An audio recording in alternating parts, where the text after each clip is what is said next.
Hey everyone, it's Lee here with your Imani Winds Chamber Music Festival update. I'm updating you on Sunday and Monday that just ended today. It's been really great still. On Sunday it was kind of a free rehearsal day. Everybody had 2-hour chunks in the rooms where all the Imani Winds would be in and out at various points of our own rehearsals where we were running them, and they would just kind of interject with coachings. It was kind of like a blast for 2 hours of just getting constant coaching and running things on our own and getting used to that. It was really, really great. So I had two of them come in. I had Monica and Miriam. They just came in sporadically to help us out. And then afterwards we had a little bit of a break where you could have your own rehearsal time, and then you had some free time. So it worked out really well. It was a relaxing Sunday where we got to just kind of catch up and breathe, rehearse with our groups. A lot of lessons were on that day with your respective teacher. So I actually had one with Miriam, and it was fantastic. I really, really enjoy her. She's really supportive and critical at the same time. It's the perfect balance. I loved it. Today was kind of like the schedule we had last week, where we had coachings, lunch break, we had master classes. So we started our morning off with our blocks of coachings, and I was actually with Dr. Paul Cohen, who's the saxophone guy here. A lot of his students are here, and I have a saxophone in my group, so we had a coaching with him on our pieces. And he was actually really cool, and it was nice to have a perspective outside of the Imani Winds. Completely different classical saxophone. He had a lot of really great things to say. He was really helpful, and then after that we had our own rehearsal to kind of review what he said. And after our coachings, we had master classes with our respective sections. And today in the clarinet master class, we had Dr. Stephanie Zelnick, who's the clarinet professor at the University of Kansas. She was really spunky. She brought a really great energy. I loved it. Everybody loved it. We didn't want the master class to end. And we actually have someone we're going to interview that was in that master class today to have her perspective on it.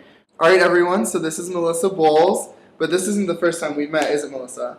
That's right. Lee and I are both from Virginia, and we met 2 years ago at an intercollegiate band event. So it's really great to get here and see a familiar face. Yeah, it's so exciting for me. It's such a small world. But actually, you were in the masterclass today. I know I loved it. How did you feel about it?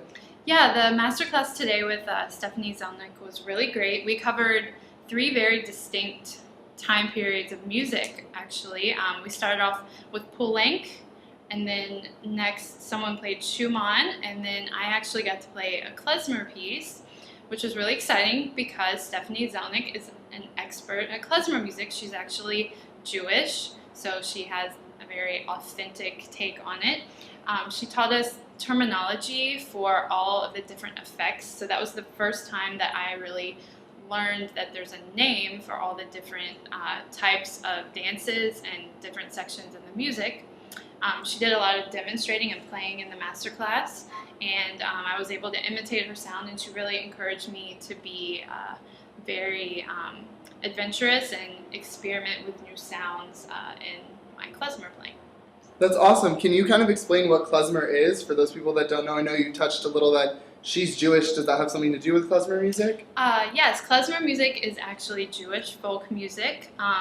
It's one of the only folk styles that uses clarinet as an original instrument. It's really exciting to me to learn how to play because it's very audience friendly. It's a lot of dance music, so it's really fun to move to, and being a folk tradition, there's a lot of special effects like glisses and trills that are really fun to learn, and we get to do a lot of things with our embouchure and tongue position that involve loosening, relaxing. We get to be a little less strict and just have fun. That's awesome. Well, thank you so much for coming, letting us interview you and have your perspective on the master class. So we both enjoyed it. It was really awesome. So thank you so much. And after the master class, we had another career workshop. We had it with John Whitman. He works with Yamaha, and he had this list of 10 things he wished that he had known earlier in life. And it was just really great for him to pass those on to us and kind of inform us of the things that we should be doing now instead of later, and the mindset that we should have. It was something that we could all really appreciate. Everyone was really into. So those have been the past couple of days that you've missed while we've been doing it. Keep following us on Twitter. Keep asking us questions. Just mention us in a tweet with your question, and we'll answer it really quick. Follow this YouTube page. Keep up with the pictures, all that good stuff, and you'll see us in the next couple of days. Keep it here.